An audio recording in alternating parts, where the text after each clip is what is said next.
Hi, I'm Danica Tormohlen, VP of Content for TSNN by Informa, and today we are diving into some new research that recently hit the events industry. Earlier this month, Encore and Bold Push released the Experience Design Report, What's Shaping Live Experiences for 2026, a comprehensive study surveying 447 event professionals across corporate, agency, association, and independent planning roles. And the findings reveal some fascinating disconnects between what planners say matters and what events are actually being designed. So there's so many things that stand out in the report to me, but I really just want to unpack it with Julius. So he's going to help us unpack what some of the data means specifically for trade shows and exhibitions. I'm joined by Julius Solaris, founder of Bold Push and co-author of this report. Julius, welcome to the show. Thank you for having me, Danica. Thank you for the opportunity and for all you do for our industry. I really appreciate that. No problem. I love all of the stuff that you do, and I'm so happy you've been at our last events as well. I'm going to dive right in because we got like 15 minutes on both of our calendars, so we're going to make this happen.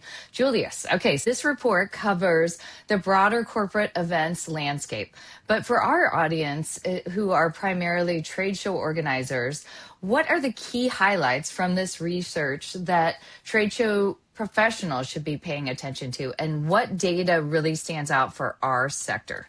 Absolutely. So first off, like an overarching data point that applies to any type of event, including trade shows, and I'll dig deeper into how that translates into the trade show world, is the sort of disconnect between what planners are saying and what planners are doing when it gets to what really matters to bring people to the room, in the room, and to connect with each other, which is, again, the connection element, right? So we've done several pieces of research. This has been approached by completely different players, and we've done some research at sort of the end of last year on this specifically. And that was our first data point that said, well, connection as past content as a driver for registration specifically, and then for people showing up into the room. And so we took that and we asked that question again to the audience, and we saw that the overwhelming majority of people, again, confirmed that connection is what drives people to the show floor.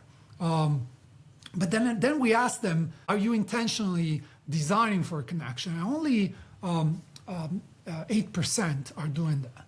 And so you can see there's a big disconnect here between the 50% plus that say this is the number one driver, and then the 8% of intentional design. I mean, if you take the full number and you take away any type of design for connection whatsoever, it amounts to actually 23% with some level of design for connection, but still not enough.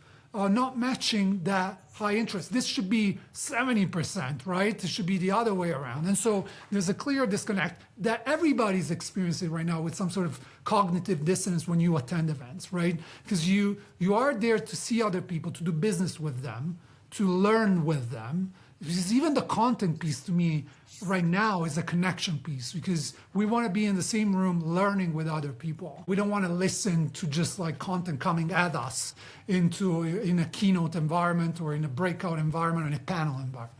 Speaking about panels, this is one of the ones that is very interesting for trade shows specifically. Panels got a bad rap, but we found that that is probably one of the best ways to organize content for trade shows. And it's like very successful.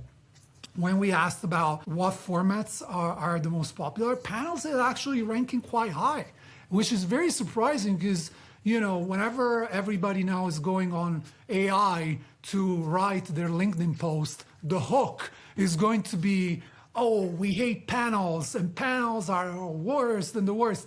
That to me signals a disconnect what really matters. And also another interesting point for trade shows specifically, we asked what type of content, what type of format are you focusing on? Is it attendee to attendee? Is it attendee to content? Or is it attendee to sponsors, attendees to exhibitors in this case, right? Well, you will find that structured business meetings like attendee to exhibitor are the most popular format with exhibitions and trade shows, what we define larger events. We don't have a breakdown for trade shows specifically, but I would say 10,000 people plus. That's kind of the threshold for me when there's going to be a convex of sort with a strong exhibition footprint. And so we find that structuring that business interaction, which again, for years, I mean, you know this, obviously in a trade show environment, everybody's been saying we can't shout and attract people in a booth and rely on that, or the exposure piece being at the forefront of like the criticism that trade shows have got for a long time. It seems now larger events and trade show specific are being intentional in structuring those conversations in forms of meetings, one-to-one, one-to-many, demos, whatever that is. So these are two very interesting points that came out of the report. Those are good ones specifically for our audience. That's good news to hear in terms of a panel being one ranking high and being one of the best ways, since so many shows offer that. And it really, to me, it makes me think of why it might be successful is, you have industry experts, right? You have people that you want to be in the room with and hearing what their advice is, what their, what issues they're experiencing in a particular industry at a time. And it is also good to hear in terms of attendee to sponsor exhibitor. I'm hearing a lot more. I just had a call the other day with Jessica Blue with Money 2020. They are doing their Smart Meet program for the second year, and hosted buyer one-to-one meetings that they're finding a lot of success with already. The events coming up in October and really ramping up after last year. So an event that has never had that before until last year, and adding that. So facilitating connection at meetings and trade shows. I think we need a little bit of everything for different personality types. And that goes back to the new audiences that we're having right now. A lot of millennials, a lot of Gen Z are sort of entering the industry. They're the biggest population in terms of attendance. And it seems that we need to cater for a lot of different types of personalities, especially after the pandemic. That means that you can sort of dissect that into different formats, whether it's content, which means we need to have a keynote, a breakout, a panel, a workshop, a roundtable, a demo of sorts, a group demo. So everybody's learning or like consuming content in their own different way. And you literally have to try to satisfy all of these ways, because investing everything in one way is not going to work. Same is happening for the exhibitor, sponsor to attendee relationship.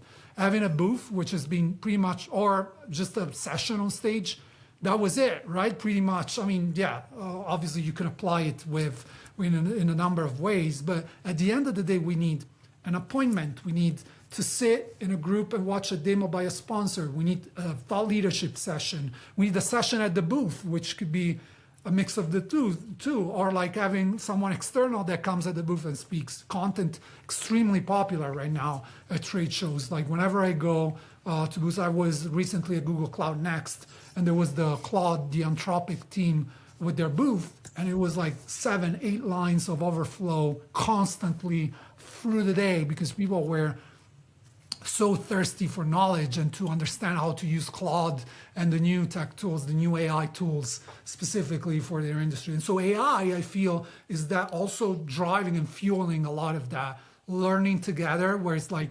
I'm pushing a newsletter out tomorrow where I introduce this concept of togetherness, which is not just belonging, it's not just connection, it's not just networking, it's not just content consumption, it's a mix of everything together, where we're like literally want to spend time together, whether we're learning, whether we're networking, we're doing business, we're experiencing something, a concert or whatever. So it's a new concept that counteracts the loneliness, counteracts the AI, counteracts the polarization.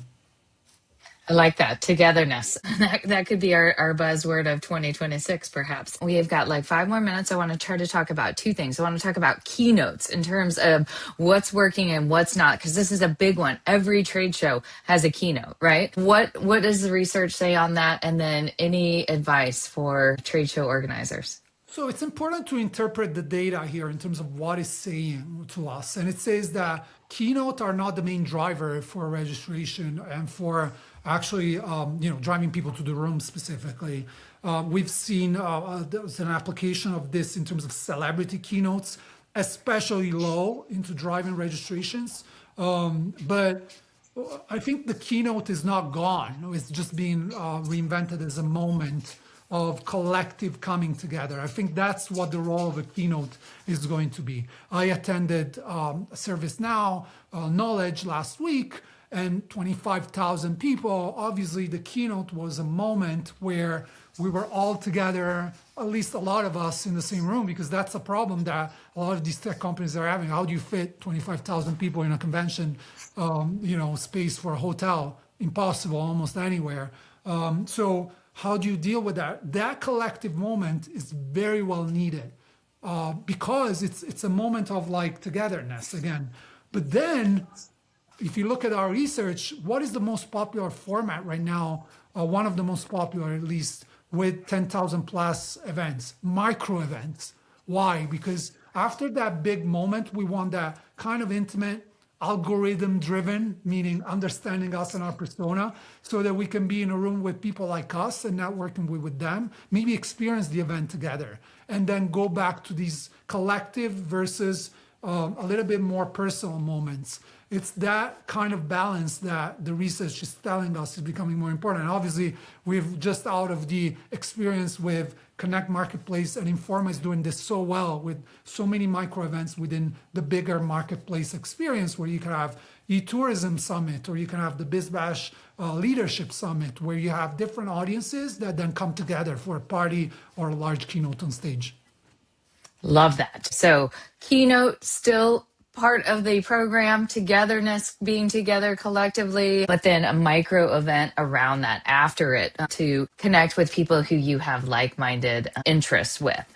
One other note that I really wanted to delve into was the production as a strategic investment. I'm seeing this everywhere. The staging it makes or breaks the show. The background, and it sets the stage literally for what the event is going to be like, what people are going to perceive it as, for photos, for video, all of that. So let's talk about budgets. What does this tell you? And is there any tips that you can offer on where events should get their best bang for their buck in terms of production as an investment? Obviously, we did this report with Encore and AV. I interviewed Ben, as you did, the CEO, Ben Irwin, the CEO of Encore.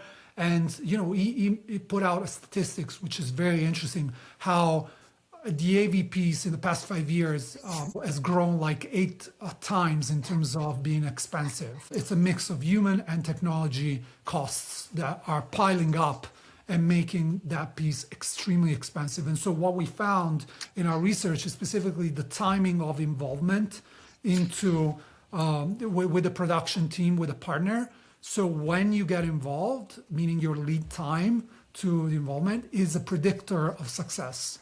And so we cross-referenced in the data, and we said, okay, what are the events that are having more success? And sort of to define this process. So the timing of it, how far in advance you plan, how you're committed to a venue, the type of venue that you select as well. We also had a piece on unique venues versus traditional venues versus non-traditional venues. And so I feel that making those choices, having a plan as soon as possible, lock it in for multiple years, that's how companies are trying to front a lot of the budget issues that, honestly, with the projections that we're seeing out of a deal that was made yesterday for almost $2 billion between two companies, Questex and Emerald, being acquired, and the week before with Closer still, the projection that the industry is going to grow by 1 trillion in the next 9 years, so almost double. That is awesome, but also there's only so many venues. There's and a lot of attention to North America with everything that's going on in the Middle East right now. So there's going to be potentially for 2027 a lot of concentration in North America, and having that commitment, locking that venue in, working with a production partner, making a plan for it as soon as possible for the next 2-3 years. that's going to have a major impact right now, I feel, in terms of your bottom line. Good advice there to lock in that pricing, and there could be some squeeze of suppliers going forward.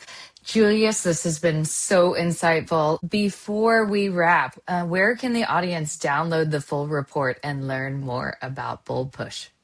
Absolutely. So the full report will be linked in my newsletter. There's a link on the Encore official website on the resources. I'm not going to share that. I'm going to share it with you. Maybe they can find it in the description of In the one show notes, I'll put it in the in. show Yeah. notes. For sure, that's the easiest way possible. But again, the point of contact is my LinkedIn or my newsletter. That's where they get access to all of these things. And if they're in person, this goes out before, we're going to have a session at IMEX Frankfurt at the Encore booth about this. So that's a great way, if they're attending, to come and see it on the 20th of May at 2 p.m. We'll be sure to get it out then before that, for sure. So fantastic. Julius Solaris, founder of Bold Push and co-author of the Experience Design Report, What's Shaping Live Experiences in 2026. Thank you so much for joining us today. Thank you for having me, Danica. I'm going to